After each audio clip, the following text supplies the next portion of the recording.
My 10-year-old grandson was left at the airport by my daughter-in-law, like forgotten luggage, while she boarded a plane with my son and her children to go on a 2-week vacation. Later, she sent me a message. I decided that he is being punished and will stay at home. But instead of getting angry, I took action. And in just 3 days, their idyllic vacation turned into a nightmare of revenge. Before we continue, please subscribe to the channel and let us know where you are listening in the comments. The small figure sitting alone on the bench near Gate 47 hit me like a punch to the gut. Even from 50 feet away, I recognized the slumped shoulders, the green backpack with the rocket ship patch. Ethan. My grandson sat there like forgotten luggage, staring through the window at the plane that should have carried him to paradise. The Hawaii-bound aircraft gleamed in the March sunlight, passengers still boarding. Somewhere in that line were my son Travis, his wife Ashley, and their 2 younger kids, Madison and Kyle. But not Ethan. I quickened my pace, my architect's mind already calculating angles, trying to make sense of what I was seeing. I'd driven here to wish them all safe travels, to see them off on the vacation I'd paid for. $15,000 from my retirement savings, meant to give my whole family 2 weeks in paradise. Ethan, my voice came out steadier than I felt. What are you doing out here, buddy? His head snapped up. Those dark eyes, so much like his late mother's, were red-rimmed and wet. He tried to smile, tried to be brave, but his chin trembled. Grandpa, they left without me. The words hung in the air like smoke. I lowered myself onto the bench, my knees protesting. 67 years old, and I'd never felt older. What do you mean? We got here early. I was so excited, Grandpa. I had my swimsuit and my backpack and everything. His voice cracked. But then Ashley said I needed to use the bathroom before we boarded. When I came back, she said I'd been bad this week and that I couldn't go. She said I was being punished. My phone vibrated. I pulled it out with fingers that didn't quite feel like my own. A text from Ashley sent 3 minutes ago. Decided he's grounded and stays home. Bye. No explanation, no apology. Just those 8 words, punctuated with an exclamation point like she was announcing a lunch date. I read it twice, 3 times. The letters rearranged themselves, but they always said the same thing. She'd left my 10-year-old grandson alone in an airport and sent me a text like it was nothing. The phone creaked under my grip. My knuckles had gone white around the case. Grandpa?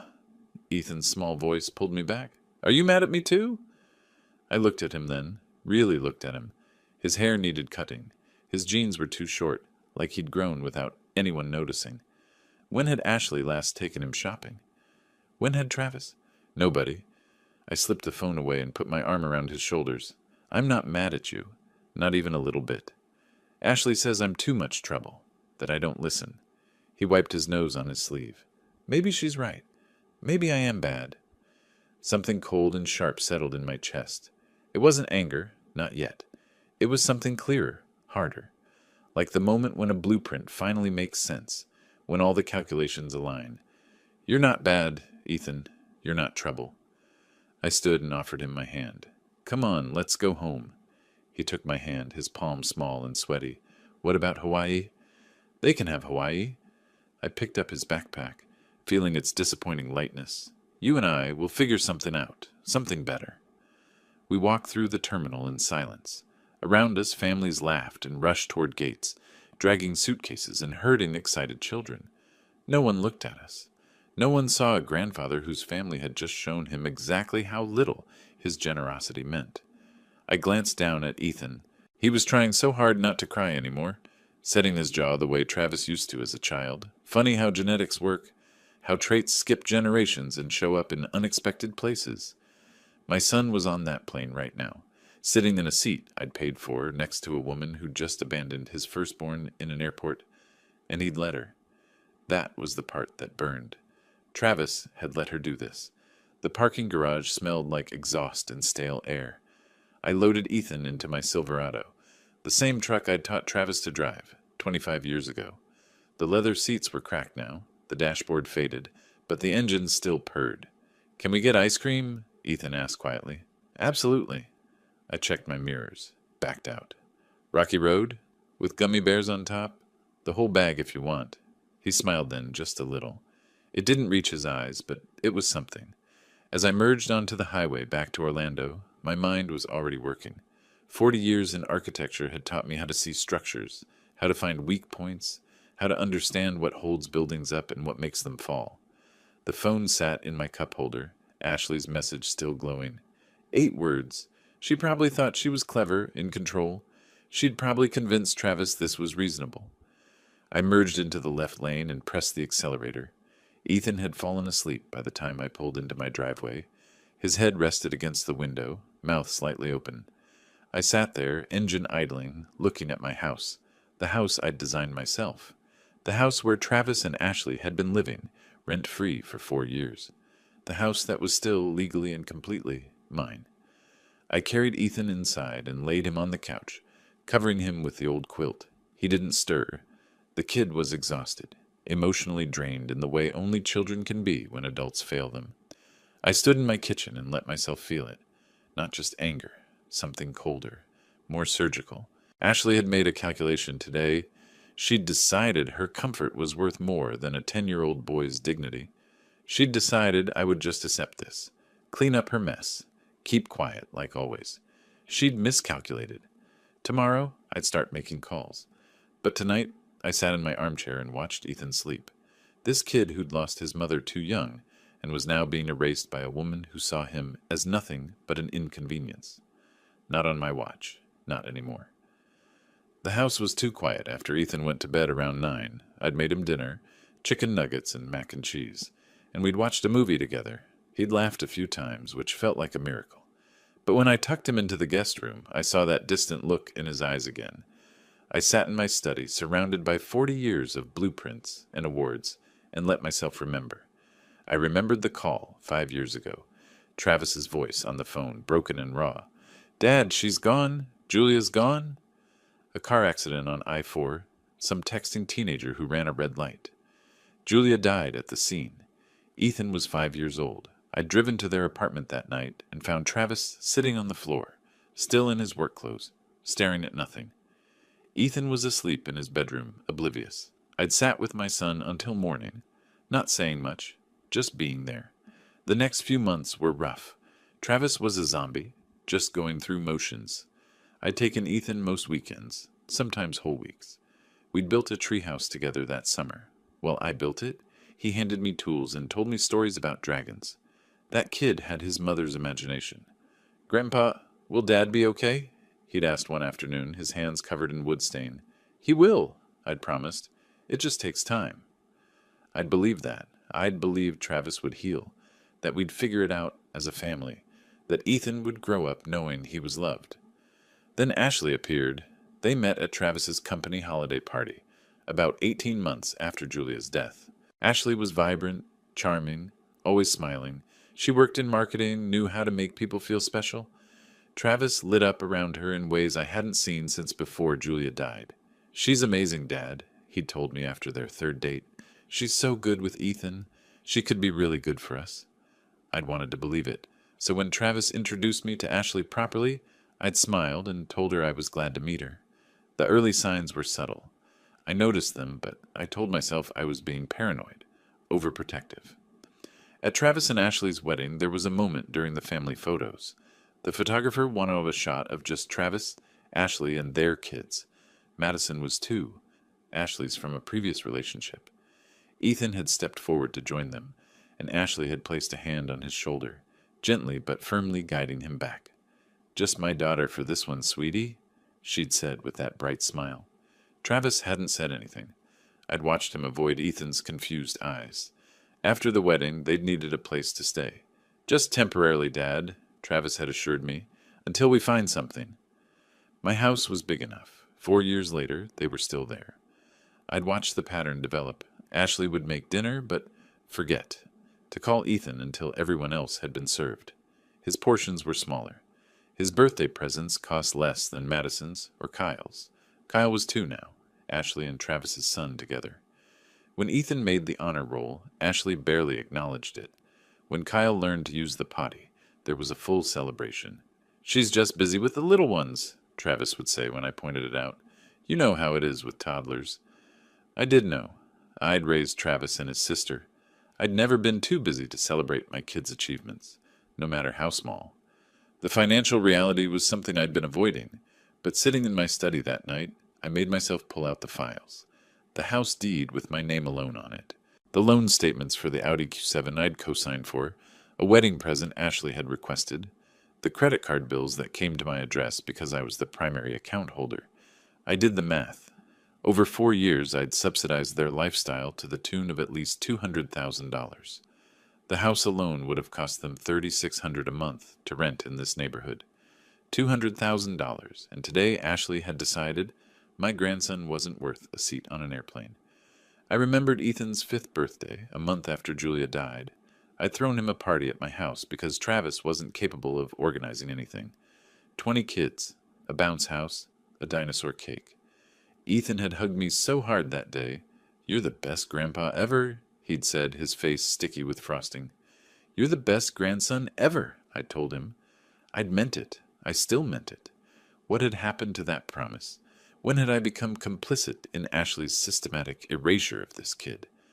I'd told myself I was keeping the peace, being supportive. But the truth was uglier. I'd been a coward. I'd watched it happen and done nothing. Until today.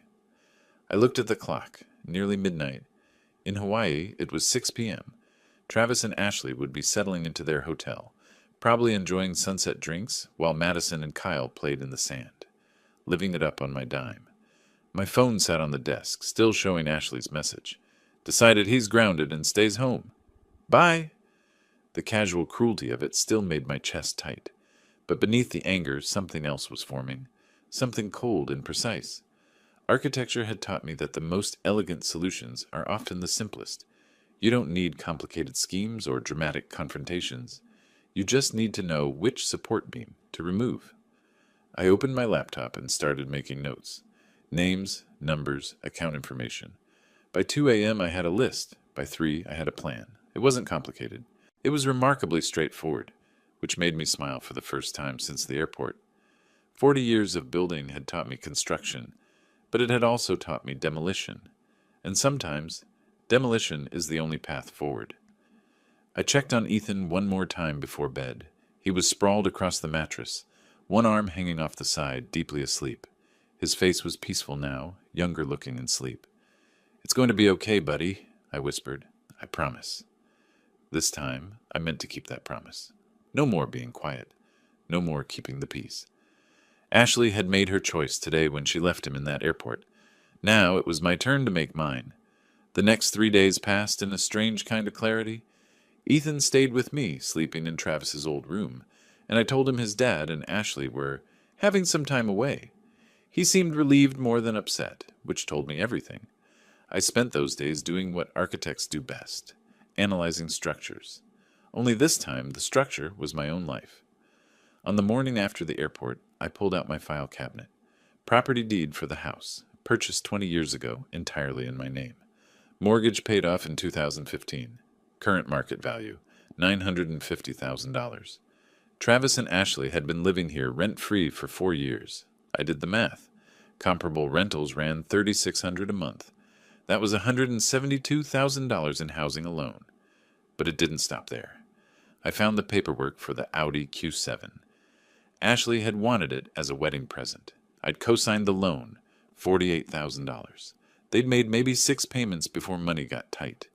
Guess who'd been covering it? Then the credit cards. 5 of them, all with my name as primary account holder. Ashley was an authorized user on all.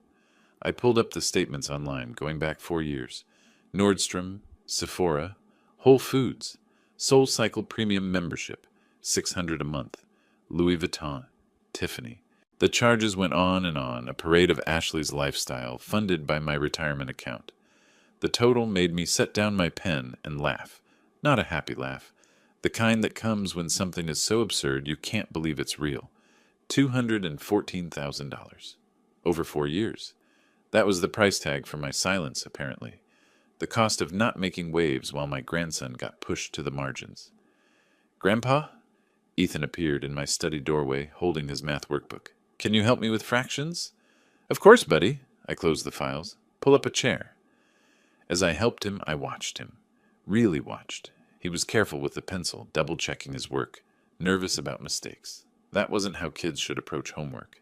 That was how kids approached it when mistakes felt catastrophic. "You're doing great," I told him when he got an answer right. His whole face lit up. "Really? Really? You're smart, Ethan. You know that, right?" He shrugged. "Ashley says I need to try harder, that I'm not as quick as Madison." Madison was 7. Ethan was 10.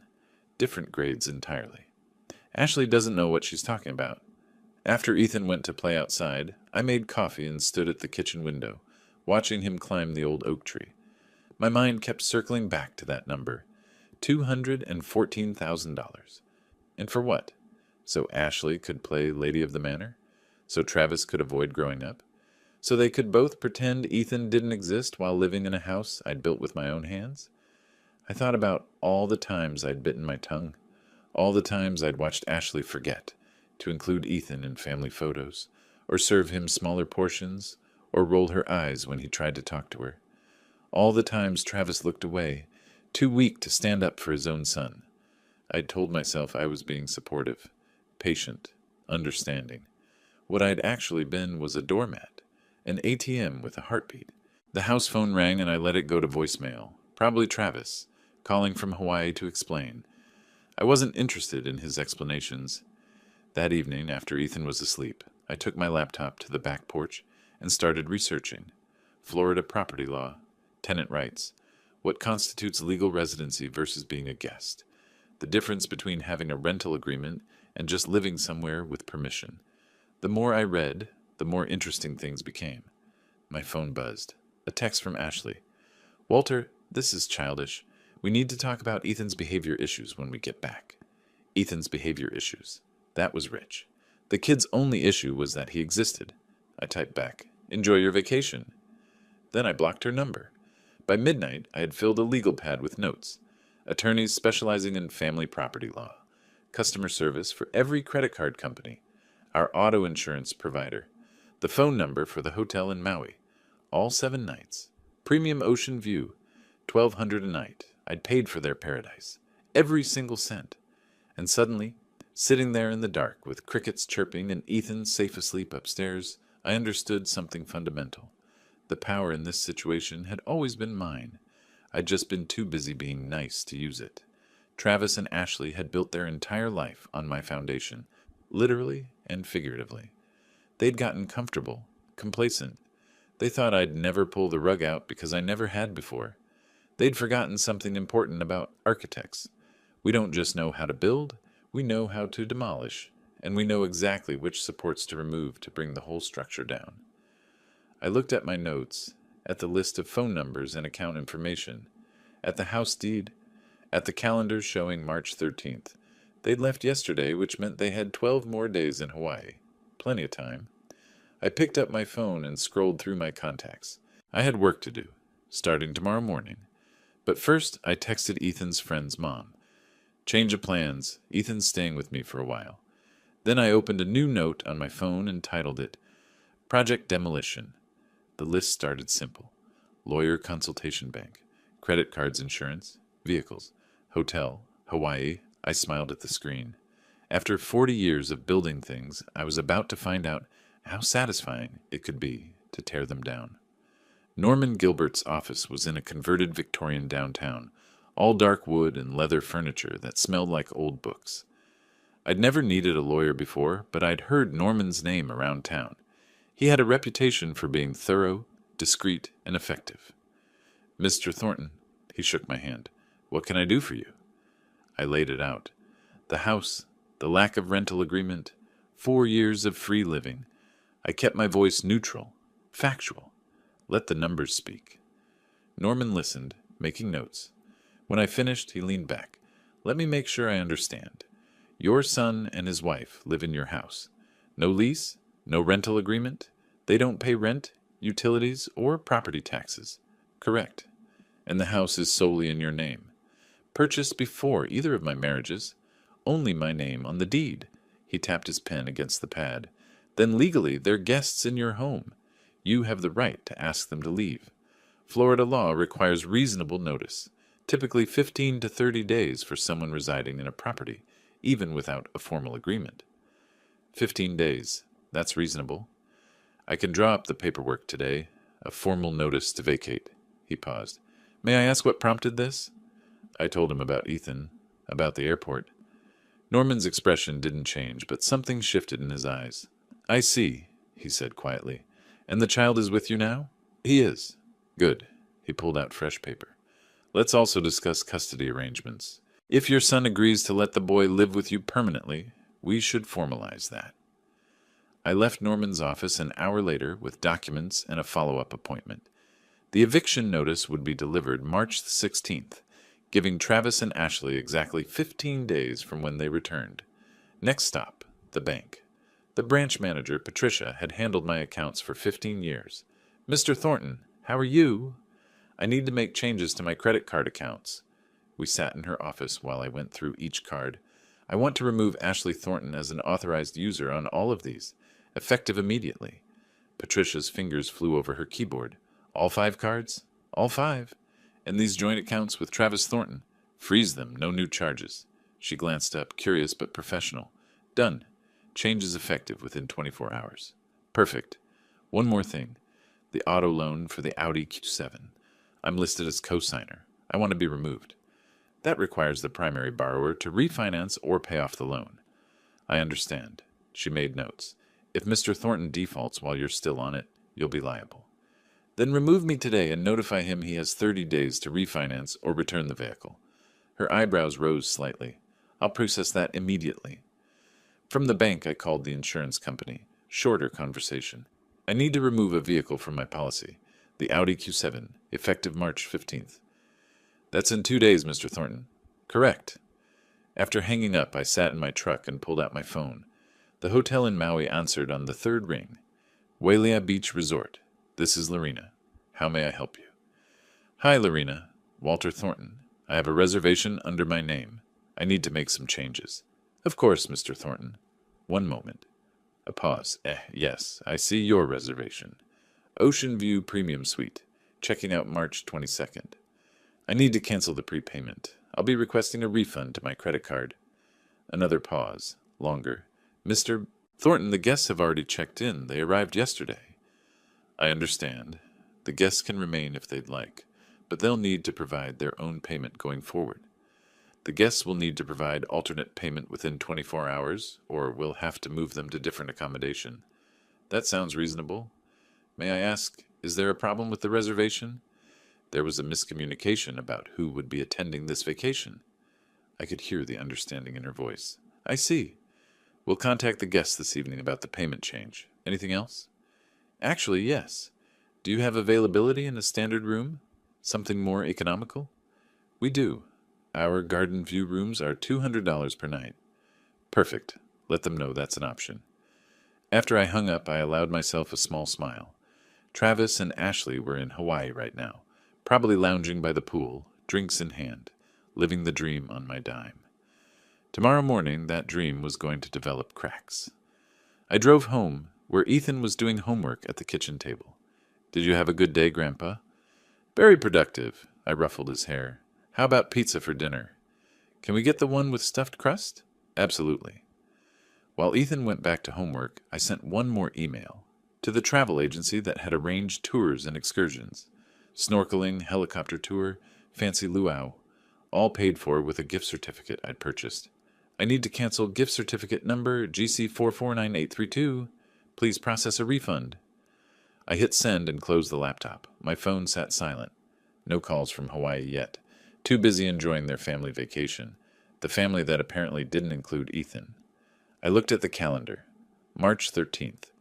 In exactly 3 days, Ashley would try to use a credit card and find it declined. The hotel would inform them their room was no longer paid for, tours canceled, and on their doorstep an eviction notice would be waiting. I thought about texting Travis, giving him a heads up. That's what the old Walter would have done. But that Walter had died at gate 47. This Walter had work to do. I sent Ethan a text. Get ready, kid. Next week we're redecorating your room. Any color you want? His response came immediately. Really? Even blue? Even blue. Then I turned my phone to silent and started making pizza. March 14th. Day 2 of their Hawaiian vacation. I woke early, made Ethan breakfast, and dropped him at a friend's house. Then I came home, poured coffee, and waited. The first domino should be falling right about now. In Maui, it would be around 8 in the morning. Ashley would be having her poolside breakfast, probably planning her day, spa appointment at 10, lunch at that overpriced beachfront restaurant. All on my dime, except it wasn't my dime anymore. My phone buzzed at 11:47 a.m. A text from Travis. "Dad, can you call me? Having some issues with the cards." I set the phone down and took another sip. Issues with the cards, one way to put it. I didn't call back. Instead, "Busy today. Everything okay?" 3 dots appeared, disappeared, appeared again. "Cards aren't working. All of them. Can you check your account?" "My account is fine. Just checked this morning." More dots. I could practically feel his confusion. "That doesn't make sense. Ashley's cards aren't working either." "Strange. Maybe call the bank?"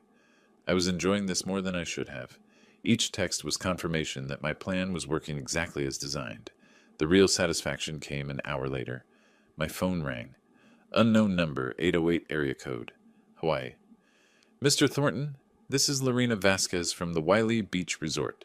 "Yes, Lorena. How can I help?" "I'm calling to confirm. We processed the refund as requested. The guests have been notified they'll need to provide alternative payment for the remainder of their stay." "Perfect. How did that conversation go?" There was a pause. Professional discretion warring with the desire to share what was clearly memorable. "Mrs. Thornton was surprised. She's currently speaking with our front desk manager about room options." "I appreciate your help, Lorena." "Of course." And Mr. Thornton, "For what it's worth, we deal with many families here. What you described about your grandson," she trailed off. "Well, I hope everything works out." "Thank you. It will." After hanging up, I pictured it. Ashley in her designer resort wear, standing at that polished desk. The smile sliding off her face as Lorena explained the $1,200 a night room was no longer prepaid. The manager offering the garden view option for $200 a night. The realization that she'd have to pay herself. I checked my watch. In Hawaii, 8:15 in the morning. They'd have just gotten the news. Ashley was probably frantically calling Travis, who was probably frantically calling the bank, who was probably very politely explaining that the account holder, me, had removed her as an authorized user. My phone rang again. Travis. I let it go to voicemail. Then I opened my laptop and logged into the travel portal. Found their excursions. Helicopter tour, canceled. Snorkeling, canceled. Sunset cruise, canceled. The luau, canceled. Gift certificate, GC 449832, purchased by Walter Thornton, revoked. Refund, processed. I sat back and looked around my kitchen. My house, the house I'd built, that I'd let them live in free while they spent my money on everything else. Ethan's lunchbox was on the counter from this morning. I'd packed it. Sandwich cut into triangles, apple slices, juice box, and a note. "You're awesome." He'd read it at breakfast and smiled so wide. When was the last time Ashley had done anything for him beyond bare minimum? My phone buzzed. Another text. "Dad, seriously, we need to talk. Something's wrong with all the accounts." I typed back deliberately. "Nothing wrong on my end." "Maybe it's a problem with your spending." 3 dots stayed there for a long time, then disappeared without a message.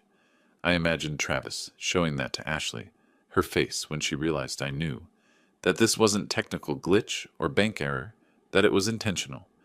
By evening, 7 more calls from Travis, 3 from unknown Hawaii numbers, increasingly frantic texts. The last came at 6:32 p.m. "We need to move to a different room. They're charging us $200 a night now. Dad, please, what's going on?" I stared at that message. Part of me, the old doormat part, wanted to cave, to call back, to explain, to make it all okay. But then I remembered Ethan's face at the airport, the way he'd tried so hard not to cry, the way he'd asked if he was bad. I deleted the message. At 7, I picked Ethan up. He was happy, animated, telling me about the Lego castle they'd built. "Can Tommy come over sometime?" "Of course, maybe this weekend." "Really?" He looked at me like I'd offered him the moon. "Really? This is your house, too. You can have friends over whenever you want." He was quiet. Then, "Ashley always said Tommy was too loud." "Well," I said carefully, "Ashley's not here now, and when she gets back, things are going to be different." "Different how?" "Better. Things are going to be better. That night, after Ethan slept, I sat on the back porch with a beer and my phone. Travis had finally stopped calling. In Hawaii, they were probably in their new room now. The garden view room costing a fraction of what they'd expected. The room they'd have to pay for themselves, with credit cards that didn't work. I pulled up photos and found Ethan's 10th birthday 6 months ago. There we were, him and me, with the cake I'd bought and decorated. Travis was in the background, looking at his phone. Ashley wasn't in the shot. She'd been busy.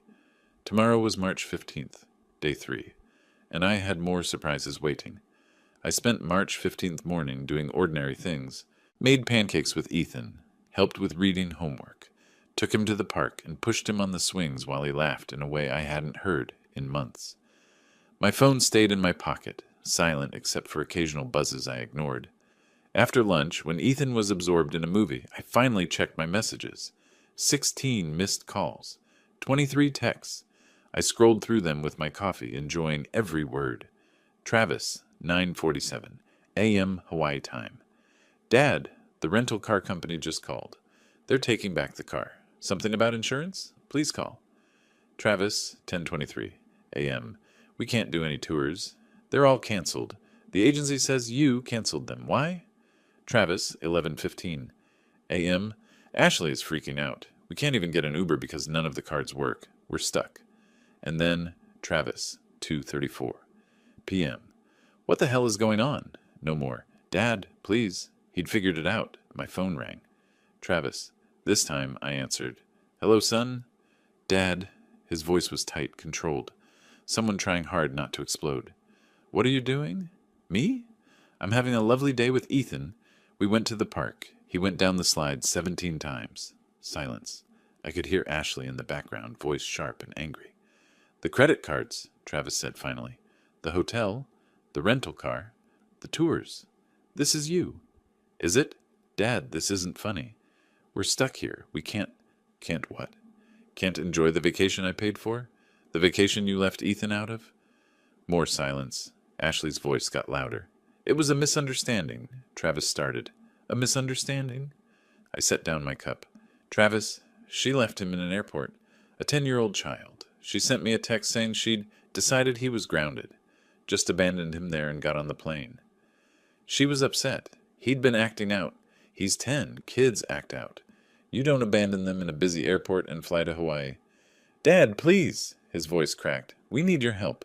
We can't get home without my money, without my credit cards, without my house to come back to. A pause. What do you mean, your house? I smiled. He hadn't gotten that email yet. Check your messages. You should have something from Norman Gilbert. Who? My attorney. He sent you both an email this morning. Might have gone to spam. I heard rustling, Ashley's voice getting insistent. Then Travis, hollow. An eviction notice. You're evicting us? Technically, notice to vacate, since you don't have a lease, 15 days from when you return. You can't do this. That was Ashley. She'd grabbed the phone. We're family. You can't just throw us out. Ashley, tell me something. Where's Ethan right now? What? Simple question. Where is my grandson? The one you left at the airport 2 days ago? She didn't answer. He's here. With me. Where he's safe and wanted and not treated like an inconvenience. Where he should have been all along. You're insane. We'll fight this. You'll what? Get a lawyer? With what money? The frozen bank accounts? The canceled credit cards? Or maybe you'll use the Audi I stopped paying for? Oh, wait. That doesn't have insurance? I could hear her breathing, sharp and angry. This is because of him, isn't it? Her voice was venomous. That kid has been a problem since day one. He needs discipline. That kid is your stepson, Travis's son, a child who lost his mother and deserved better than you. Travis, are you hearing this? Your father is choosing some brat over your own family. My family, I said quietly, is currently eating popcorn and watching movies in my living room. Your family is in a budget hotel room, trying to figure out how to pay for dinner. Very different situations. Ashley was screaming now, but Travis had taken the phone back. Dad, his voice shook. What do you want? What will it take to fix this? I looked at Ethan through the doorway, laughing at something on screen, relaxed in a way he never was around Ashley. I want you to think about what you've done. Both of you. I want you to think about what kind of man leaves his son behind so his new wife can have a perfect family photo. I want you to spend the next few days in that cheap hotel room, wondering how you're going to get home, where you're going to live. The way Ethan was left wondering in the airport? That's cruel. No, son. What's cruel is leaving a 10-year-old in an airport. What I'm doing? This is called consequences. I hung up. My hands shook slightly. Not from anger. That had cooled into something harder. From satisfaction. After 4 years of watching them take and take, I'd finally taken something back. My phone immediately started ringing. I powered it off. Later, I got an email from Lorena. Mr. Thornton, just wanted to let you know the guests moved to Garden View. They seemed quite distressed. I hope everything resolves well. I wrote back, Thank you, Lorena. Everything is resolving exactly as it should. Then I joined Ethan, and we watched the rest of the movie. He fell asleep against my shoulder halfway through, and I didn't move until credits rolled. Outside, the sun was setting over Orlando. In Hawaii, Travis and Ashley were facing their first real night in paradise without my money. And it was just the beginning. March 16th dawned clear in Orlando. I was making eggs when my phone buzzed with an email notification. Norman Gilbert, my attorney. Mr. Thornton, the notice to vacate was successfully delivered electronically at 8:47 a.m. Hawaii time. Per Florida statute, this initiates the 15-day notice period upon their return. I smiled. In Hawaii, it was 2:47 in the morning. They'd wake up to that email. What a way to start their day. Ethan came into the kitchen, hair sticking up. Morning, Grandpa. Morning, buddy. Eggs? Yes, please. Can I have the cheese kind? You can have anything you want. While he ate, I checked my messages. An automated notification from insurance confirming the Audi had been removed from my policy. A text from Patricia at the bank. The cosigner removal on Travis's car loan had been processed. Everything was falling into place. My phone rang around 10. Unknown Hawaii number. I let it ring through, then listened to the message. It was Travis. His voice was different now, hollow, defeated. Dad, we got the eviction notice. The email from your lawyer. I don't understand how it came to this. Ashley's trying to call her family, but nobody's answering. Insurance called about the Audi. The bank called about my car. Everything's falling apart. There was a long pause. Ashley was yelling in the background. We're coming home tomorrow. We found cheap tickets. I don't know what we're coming home to, but we're coming back. I hope this was worth destroying your relationship with your son. The message ended. I sat there, phone in hand. Worth it? I looked out at Ethan climbing the oak tree, fearless and laughing. A kid who'd been invisible in his own home, left in an airport like forgotten luggage. Yeah, it was worth it. Around noon, my phone rang again. Ashley's mother, Carol. I answered. Hello, Carol. Walter? Her voice was tight. Did you really leave Ethan at the airport? Actually, Carol, it was the other way around. Ashley left Ethan at the airport. I found him there, alone, crying, watching the plane fly away without him. Silence. She called me this morning, Carol said finally. Told me some story about you cutting off their money, canceling their vacation, evicting them. She wanted me to wire her cash. Said you'd gone crazy. Did you? No, because first I called Travis's sister, Amy, and Amy told me she'd gotten a very different phone call from you last week about what really happened. I'd forgotten about that call. Travis's sister and I had always gotten along. When I'd told her about Ethan, she'd been horrified. I'm ashamed, Carol continued, that my daughter could do something like that. To a child. To any child, but especially one who lost his mother so young. I appreciate you saying that. Ashley's been calling me every hour. I'm not answering. Neither is her sister. We both told her the same thing. Fix what you broke, or don't call us. Carol paused. That boy is welcome at my house anytime, Walter. Anytime at all. After we hung up, I sat back. I'd made that call to Carol a week ago, right after the airport, betting that a grandmother's heart would override any loyalty to Ashley. I'd laid out exactly what happened, provided the text Ashley had sent me, explained the years of small cruelties. I'd been right to bet on it. That afternoon, another voicemail from Travis. This one was shorter, more desperate. Dad, Ashley tried to call her mom, her sister. Nobody's picking up. How did you talk to them? What did you tell them? There was a bitter laugh. Of course you did. You planned all of this, didn't you? Every single piece. The cards, the hotel, the eviction notice, even poisoning Ashley's family against her. I told them the truth, son, I said to the empty kitchen. That's all I had to tell them. By evening, I'd gotten 6 more calls from Hawaii. The messages grew increasingly frantic. Ashley had apparently tried to book a hotel for when they got back to Orlando, only to find that, with no working credit cards, she couldn't put down a deposit. Travis's last message came at 8 p.m.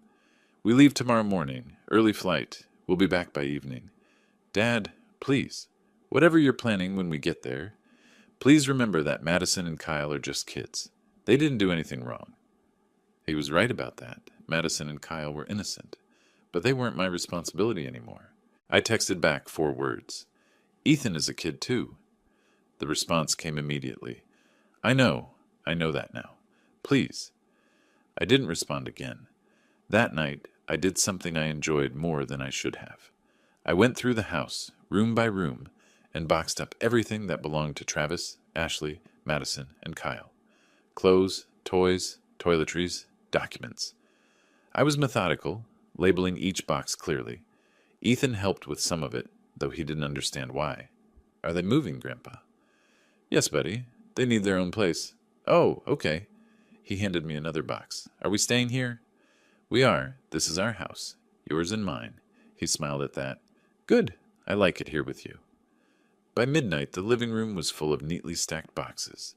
Everything they owned, packed and ready. I'd even printed out the eviction notice and taped it to the front door. I stood in the doorway, looking at my handiwork. 4 years they'd lived here.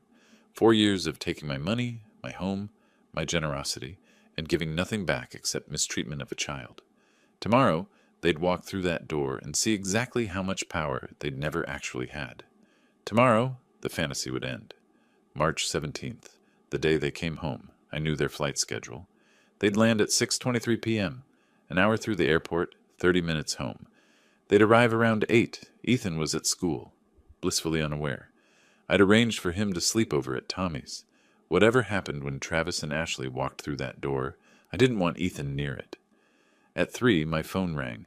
Travis calling from Maui Airport. We're boarding soon. His voice was exhausted. Dad, what are we coming home to? The consequences of your actions. Can you just tell me what to expect? Your belongings are packed. The eviction notice is on the door. You have 15 days to find somewhere else. 15 days. He said it like a foreign language. Where are we supposed to go? That's not my problem anymore. We have kids. Madison and Kyle. You have 3 kids, I interrupted. You keep forgetting. Ethan is your child too. I know that. I think you've spent 4 years letting your wife treat him like he doesn't exist. I think you let her leave him in an airport and got on a plane without looking back. Silence. And now you're upset there are consequences, that the free ride is over. Dad, I'll see you at 8. I hung up. An hour later, Ashley called, voice shrill and desperate. Walter, you have to stop this. We have nowhere to go. No money, no credit cards. You have Travis's salary. You're adults. Figure it out. I can't believe you're doing this, after everything we've done for you. I laughed. Done for me? Let me read you something. In 4 years, you've cost me $214,000. Housing, car payments, insurance, credit cards, various loans. You've done nothing except take. We gave you family. We gave you grandchildren. You gave me access to grandchildren while systematically abusing one. That's not a gift, Ashley. That's hostage-taking. She started crying, big, dramatic sobs. My mother won't even talk to me. My sister hung up. What did you tell them? The truth, that you left a 10-year-old boy in an airport because he was inconvenient. He was being difficult. He's a child, Ashley. A child who'd already lost his mother. He didn't need to learn anything except that he was loved. Instead, you taught him he was disposable. The line went quiet. When you get here, I said, your things will be packed. Take them and go. You have 15 days, but I suggest you do it tonight. Travis won't let this happen. He's your son. Where was that spine when you were mistreating his firstborn? Where was it at the airport? I ended the call. The hours crawled. I made dinner but couldn't eat. Checked the boxes one more time. Confirmed Ethan was settled at Tommy's. At 7:45, a text from Travis. "We just landed." I texted back. "See you soon." Then I settled into my armchair with a book. Door unlocked, waiting. They arrived at I-17. I heard the rental car pull in. Car doors slammed. Madison's voice. "Why are there boxes?" The front door opened. I didn't look up. "Hello, Travis. Ashley." The silence was profound. They took in the scene.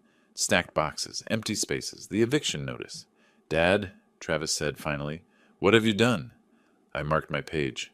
Travis looked terrible. Exhausted, unshaven. Ashley looked worse. Her facade cracked. Madison and Kyle stood behind them, confused. "I've packed your belongings. Everything is labeled." Ashley's face went from pale to red. "You can't do this. This is illegal." "It's completely legal. You're not tenants. You have no lease. You're guests who've overstayed their welcome." Travis moved forward. "Dad, please. We need time." "You have 15 days. That's what the law requires."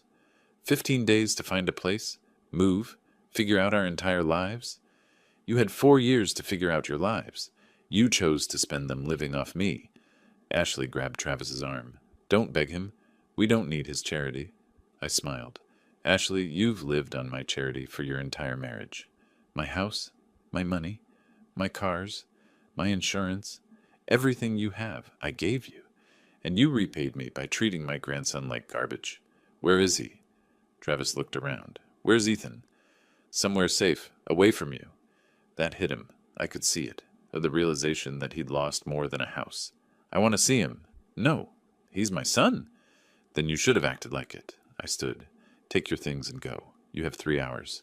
3 hours? That's not enough." "Then come back tomorrow. But you will not sleep here tonight." Ashley started crying again, angry tears. "You vindictive old man. This is abuse." "This is justice." I looked at her directly. "You left a child in an airport. You sent me a text like it was nothing. Like he was nothing. Now you know what it feels like to have nowhere to go." The room fell silent except for Kyle crying. Travis's shoulders slumped. "We'll go to a hotel." "Good luck with that." They started loading boxes. 2 trips. I watched from the window as they packed up their lives. Before they left the second time, Travis came back inside alone. "Dad, I'm sorry. I'm so sorry about Ethan. About all of it. You're right.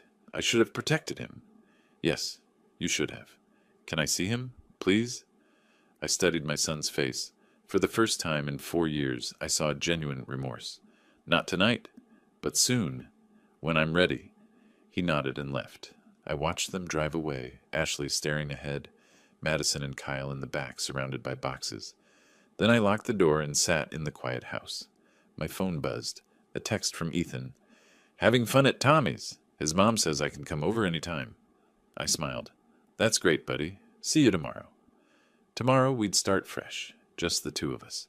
Tonight, justice had been served. The next 2 weeks passed in strange peace. Ethan flourished like a plant finally moved into sunlight. He laughed more, talked more, started inviting friends over without asking permission. Travis called 3 times. I didn't answer. Ashley tried once. I hung up when I heard her voice. On April 5th, 3 weeks after the airport, Norman Gilbert called. "Mr. Thornton, your son has requested a meeting. He's retained counsel and wants to discuss custody for Ethan." "Does he now?" "He's also asking if reconciliation is possible. Between you 2 specifically." I looked at Ethan doing homework, humming to himself. "Tell him I'll meet. My terms, my office, my attorney present. Ashley stays away." "When?" "Tomorrow, 2 p.m. The next afternoon, Travis walked into Norman's office looking 5 years older. Wrinkled suit, crooked tie. The confident manager was gone. He sat across from me, Norman between us. "Dad." "Travis." Norman cleared his throat. "Mr. Thornton Jr. has prepared a statement." Travis pulled out paper, but his hands shook too badly to read it. He set it down. "I was a terrible father to Ethan. I let Ashley treat him like he didn't matter. I told myself it was adjustment. But I knew. I knew what she was doing, and I let it happen because it was easier." He looked at me directly. "The airport was the last straw. But it shouldn't have taken that. You did what I should have done years ago. You protected him." "Yes, I did. I want to see him. Regularly. I want to be his father again if he'll let me. And Ashley, His jaw tightened. We're in a 2-bedroom apartment in Kissimmee. She's working for the first time in 7 years. Madison and Kyle are adjusting. She blames me for not fighting you. I blame her for creating this. Sounds rough, I said without sympathy. It is, but that's our problem. What I'm asking is, can I see Ethan? Can I rebuild what I broke? I studied him. He looked sincere. Broken. Good. Here are my terms. First, Ethan lives with me. Full legal custody. You can petition for joint after a year. Travis nodded immediately. Agreed. Second, supervised visits. Weekly at my house with me present. After 6 months, we can discuss unsupervised. Okay. Third, you and Ashley enter family therapy. You're paying. We already started 2 weeks ago. That surprised me. Good. Fourth, and non-negotiable. Ashley does not come near Ethan. Not for visits, not for holidays. She's forfeited any relationship with him. Travis's face fell. Dad, that's going to be hard. She's still my wife. That's your problem to manage. Ethan is my priority, not your comfort. Take it or leave it. Norman slid a document across. I've drafted the custody agreement. Travis picked it up with trembling hands. I watched his face as he realized how thoroughly I'd won. Legal custody, supervised visits, therapy requirements, everything spelled out, giving him almost nothing. He picked up the pen. One question. Is Ethan okay? Is he happy? He's better than okay. He's thriving. Travis's eyes went red, but he didn't cry. He just signed, each signature looking like it cost him something. You can see him Saturday, 2 p.m. Don't be late. Travis stood. Thank you, Dad, for protecting him when I wouldn't. Don't thank me. Show me. Show up. Be present. Be the father he needs. He nodded and left. Norman waited. That went better than expected. He's lost everything. The least he can do is be a decent father. And if he isn't, then the agreement gives me power to cut him off completely. I smiled. I learned my lesson about being too trusting. That evening I sat Ethan down. Your dad wants to see you. He'd like to visit on Saturdays. Ethan was quiet. Do I have to? No. Never. But I think he's trying, buddy. He made bad choices, but he's your dad. What about Ashley? Ashley won't be coming around, ever. Ethan's shoulders relaxed. Okay, then maybe I'll see Dad, if you're there too. I'll be right there, always. Saturday came. Travis arrived at 1:58 p.m., carrying a wrapped present. Hi, Dad. Travis. I let him in. Ethan was building with Legos. He looked up, hope, fear, anger, sadness, all crossing his face. Hey, Ethan, Travis said quietly. Hi. I brought you something. He held out the present. Ethan unwrapped it slowly. Inside was a photo album, pictures of Julia, his late mother, Ethan as a baby, the treehouse, page after page of memories. I should have shown you these long ago, Travis said. Your mom loved you so much. I'm sorry I let you forget that. I'm sorry I let anyone make you feel like you didn't belong. Ethan's lip trembled. Why did you leave me at the airport? Travis knelt down. Because I was weak. Because I let someone else decide what mattered more than you. And that was wrong. Unforgivable. I know sorry doesn't fix it, but I'm going to try to do better, if you'll let me. They talked for an hour. I stayed in the kitchen, close enough to intervene, letting them have their moment. When Travis left, Ethan held the photo album like treasure. Grandpa? Yeah, buddy. I think maybe it'll be okay. With Dad. Maybe it will. That night on the porch with my beer, I allowed myself satisfaction. 3 weeks ago, they'd left a child in an airport. Now Travis was rebuilding what he'd destroyed. Ashley was facing consequences, and Ethan was safe. Justice wasn't always fast, but when it arrived, it tasted sweet. 2 months later, life had settled into unexpected normalcy. Travis came every Saturday. The first visits were awkward, but slowly he and Ethan rebuilt their relationship. They'd play games, work on homework, talk about school and friends. Travis never mentioned Ashley. Ethan never asked. I'd heard through Amy that things were rough in the Kissimmee apartment. Ashley was miserable at her dental job, constantly complaining about working. She and Travis fought constantly. Madison and Kyle struggled with the change from big house to cramped apartment. I felt no sympathy whatsoever. On a warm evening in early June, I was on the porch with Ethan. We'd started a tradition, ice cream after dinner, watching the sunset. "Grandpa?" Ethan asks, working on his second scoop of Rocky Road. "Yeah, buddy." "Why did they do it? Why did they leave me at the airport?" I'd been waiting for this question. You know what I think? Being a family isn't about whose blood you share. It's about who shows up. Who's there when things are hard? Who puts you first? You put me first. I did. Because that's what people do for the ones they love. He was quiet. Do you think Ashley ever loved me? That one was harder. I think Ashley loved the idea of a perfect family more than she loved the actual people in it. And when you didn't fit her picture, she decided you were the problem. But here's the thing. You were never the problem. You were never too much, or too difficult, or not good enough. Ashley just didn't know how to love someone who wasn't exactly what she wanted. That's sad.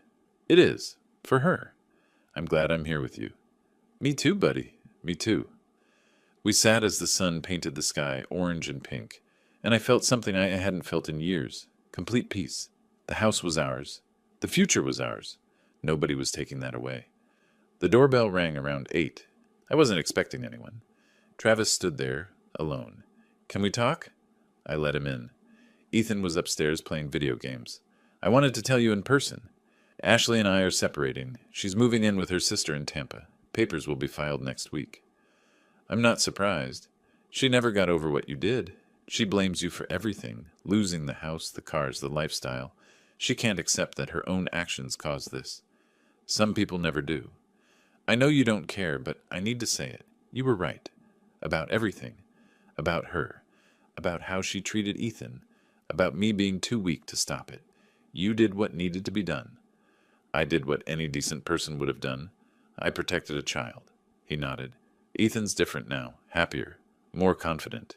He talks about his friends. His school. He never did that before. Because he was too busy trying to be invisible?" "Yeah." Travis looked at me directly. "I failed him as a father, but I'm asking for a chance to make it right, to be part of his life, to show him I can be better." I thought about the boy upstairs who'd been abandoned and had every reason to never trust again. Keep coming on Saturdays. Keep being consistent. Keep putting him first. And in 6 months, we'll talk about expanding the arrangement. "Thank you, Dad. Don't thank me. Thank him. He's the one giving you another chance." After Travis left, I went upstairs. Ethan was sprawled on his bed, controller in hand. "Hey, champ, your dad stopped by." "I know. I heard." He paused his game. "He's getting divorced, isn't he?" "Yeah, he is." "Is that my fault?" "No. That's between your dad and Ashley. You're not responsible for their choices." "Good. Because I was worried I'd feel bad, but I don't." "Is that wrong?" "No, buddy. That's not wrong at all." He went back to his game, and I stood watching him. This kid who'd been discarded, made to feel small and unwanted, who'd sat alone in an airport, he was going to be okay. Better than okay.